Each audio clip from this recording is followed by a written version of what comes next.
है। तो हम लोगों को इन्फॉर्मेशन पुलिस ने दिया है जो यहाँ पे एक एक्सीडेंट हुआ था। एक्सीडेंट की वजह से क्या है, और गांव के लोगों की मदद से ये गाड़ी तो हटा के यहाँ से लेके गया है, लेकिन सामान अब तक यहाँ से पड़ रहा है।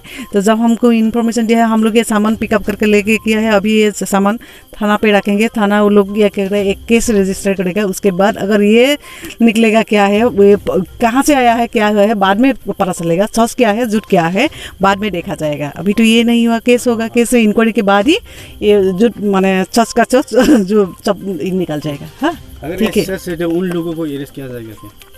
जरूर होगा, एज पर द लीगल प्रोसीड्योर ये तो हो ही जाएगा। अगर ये कोई गलत काम कर रहा है तो, अगर किसी का ये सामान है तो डर से नहीं है तो और बाधा अलग है। साननि 2:30 जादों जेब्ला जों बाव थाबाय थादोंमोन, दा फैनानै डाइरेक्ट बाव गोग्लैफैदों आरोखि मटरा। दा दालाङाथ' दुरबलखामोन नालाय, सिंनि जों औवासो हेबनानै होदोंमोन, दा सिंनि पस्टआ बायनानै गोग्लैबाय। दा उनाव रायजोफ्रा बयबो फैनानै बोखांबाय। जों सिगाङाव सिखाव होनना मिथियाखैमोन, दा मटरखौ बोखांलायनानै बयबो नाख्लायना हरबाय। बिनि उनावसो मालफोरखौ बख'नानै मोनबाय सिखाव।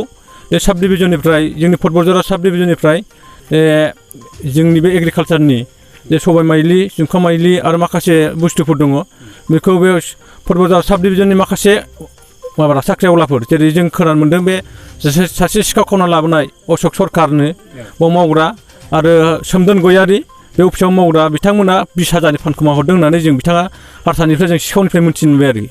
ओंखायनो जों सरकारनिफ्राय रिकुवेस्ट खालामदों जाहाथे जोंनि पाब्लिकनि मोननो गोनां जाहाथे जे मालफोरखौ जाहाथे सरकारा बेखौ जोंनो होनांगौमोन। ओंखायनो आं बिटिसि सरकारनिफ्राय प्रमद बर' सरकार सारनिसिम मोनसे रिकुवेस्ट खालामदों जाहाथे बे सिखाव खावनायखौ जे साख्रिआवलाफोरखौ जे जोंनि मोननांगौ बेसादफोरखौ जे जाहाथे बे साख्रिआवलाफ्रा बा अशक सरकार आरो सोमदोन गयारिमोना जे खावनानै फानखोमा हरदों, जाहाथे बिथांमोनखौ जाहाथे गोख्रों जे आयेननि बेबस्था लानानै जाहाथे बिथांमोनखौ साख्रिनिफ्राय सासपेन्ड खालामो आरो आयेननि बेबस्था लायो। आं बेखौ सारनिसिम रिकुवेस्ट खालामबाय आरोखि, जाहाथे जोंनि बे पाब्लिकनि मोननो गोनां जिनिसफोरखौ जाहाथे बिथांमोना खावनानै फानहरदों। बिनि थाखायनो जोंनि रायजोफ्रा मोननो गोनां जिनिसखौ मोननो थाङाखै आरोखि। दा बेनिखायनो आं बारे बारे रिकुवेस्ट जोंनि बिटिआर सरकारनिफ्राय जाहाथे जोंनि बे न्यायखौ जाहाथे जोंनो होनो हायो। आरो मोनसेया बेनो जाहैबाय जोंहा भाग्य गोनां बेनो जे बेखौ हमनो मोननाया, जे दालाङा ओरैबायदि दुरबल, माने 17 बोसोराव बिथांमोना जोंनो मावना होआखै थांनाय सरकारा। दा जों बेयाव जोङो औवानि हेबनानै थायोमोन, दा बे औवानि हेबनाया बायनानै हमनो मोनबाय। दा ओंखायनो बे थांनाय फैलाय जोंहा बिराद डिस्टार्ब जाखायोमोन। दा ओंखायनो बे दिनै आङो लाखिनो साननानै लादों। मानो होनना बुङोब्ला जोंनि बे मिडिया थ्रुयैनो आङो सरकारखौ फोरमायना होनो सानदों जाहाथे जोंनि बे गोग्लैसोनाय जायगाखौ सरकारा नायनानै जाहाथे जोंनि थांलाय फैलाय हान्था मेलानि थाखाय जाहाथे जोङो खालामना होनो हायो। मानो होनना बुङोब्ला जोंना फटबरजरासिम थांनाय, जोंनि साब डिभिजन थांनाय लामाया बेनो मेन। दा बे दैज्लां फैयोबाथाय जोंना बे लामाया बन्द जायो। ओंखायनो जाहाथे सरकारा जोंनि बे गोग्लैसोनाय जायगाखौ जाहाथे थाबैनो नायहरो, बिनि थाखायनो आं बेखौ बुंनाय जाबाय आरोखि। ओरैनो मा खावनानै लाबोयो बिसोरो जुंखाम होनदों, ओमफ्राय सबाय माइलि, आं बांद्राय नायाखै, माखासे भिटामिन मुलि जिनिसबो दङ। दा अनेक बुरजा जिनिस दङ आरोखि। दा हासारबो दङ होननाय जों खोनानो मोन्दों, दा नायाखै। दा ओंखायनो दा नोंथांमोना दा खेबनानै लाबानो जाबाय आरोखि। बेयो आगोलनिफ्रायनो सोलिबाय थागासिनो जोङो सानना लानांगोन। मानो होनना बुङोब्ला पाब्लिकफ्रा जों मोननो थाङा, जिनिसखौ जोंनिसिम सफैया। दा बिनि थाखायनो जोङो सानना लानांगोन। मानो होनना बुङोब्ला पाब्लिकफ्रा जों मोननो थाङा, जिनिसखौ जोंनिसिम सफैया। दा बिनि थाखायनो जोङो बुजिनो मोनबाय। दा आगोलनिफ्राय हयथ' बेबायदि सोलिबाय थायोमोन खोमा। दिनैसिम काजियाव साब डिभिजननिफ्राय मा मुवा बेसादफोर जोंनिया रायजो राजाफ्राथ' मोना, बिदिनो एखमबा मोनब्लाबो आलु गायनाय समाव, आलु बुरनाय समावसो मोनो। दा दिनै जोङो मोनथिनो मोनबाय, बिनि थाखायनो जोङो जिनिसखौ मोननो थाङा आरोखि। मोनब्लाबो हय गामि दरसेयाव बस्थासे गाहामल' सफैयो, बस्थानै गाहामल' सफैयो। दा रावबो मोननो थाङा आरोखि, टाइम जोबनासो सफैयो। जों बुजिनो मोन्दों, बिनि थाखायनो हयथ' जों मोननो थाङामोन आरोखि। बिदिनो सम सम खावनानै बिथांमोना फानहरो आरोखि। खावनानै फानखुमानानै अफिस स्टाफनि जायो आरोखि। दा बे साब डिभिजनाव जोंनि बिनि थाखायनो जोङो माने जोंनि फटबरजरा ओनसोलनि जे रायजो राजाफ्रा मोननो गोनां जिनिसखौ मोननो थाङाखै आरोखि। अफिसनि मानसिफ्रा खावनानै जायो। बेराफारसे जोंनि सरकाराबो जाहाथे लेहेमिया खालामनायखाय बेखौ नायाखै आरोखि। কি অফিস কয় এটা?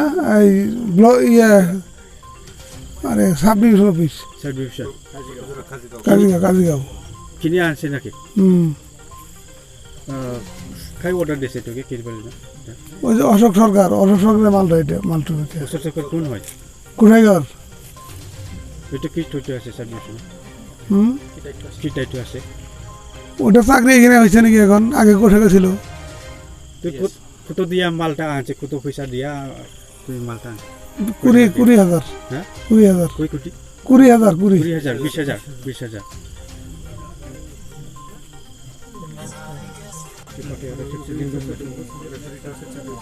কোন কোন জড়িত আছে এই মাল পাঠিয়ে ওই চন্দন গয়ারি ওই দিছে আর কি কি নাম চন্দন গয়ারি চন্দন চন্দন বইয়ারি কোন জায়গার এখানে ঘর অভিযোগরা মূল ধরা নাকি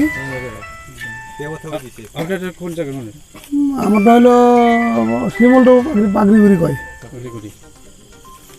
এটা চুরি করে আনছে নাকি না চুরি করছে না চুরি করছে মানে আমি তো কি টাকা দিয়ে ওদেরকে টাকা দিছি হ্যাঁ बाक्सा सालबारि मुखुमानि सिङाव थानाय रायजो राजा सुबुंफोरनि थाखाय मोनसे गोजोनथाव खौरां किरण एन्टारप्राइज जेराव नोंथांमोना मोननो हागोन नोंथांनि फालांगि खालामनायाव गोनांथि जानाय टाटा योदा ट्राक आरो ई-रिक्शा लोगोसे नोंथांनि न' बां लुनायाव गोनांथि जानाय बाला अन्थाइ सिमेन्ट इटा बाक्सा जिल्ला सालबारि मुखुमानि सालबारि भबानिपुर लामायाव थानाय बे किरण एन्टारप्राइजआव नोंथांनि थांना थानायनि जिउआव गोनांथि जानाय टाटा योदा ट्राक ई-रिक्शा आरो बाला अन्थाइ सिमेन्ट इटाफोरखौ गोरलैयैनो मोननो हागोन गोनांथि जानाय सुबुंफोरा 9101113708 आरो 9401079621 जानबुं अनजिमायाव खौरां लाहरनो हागोन।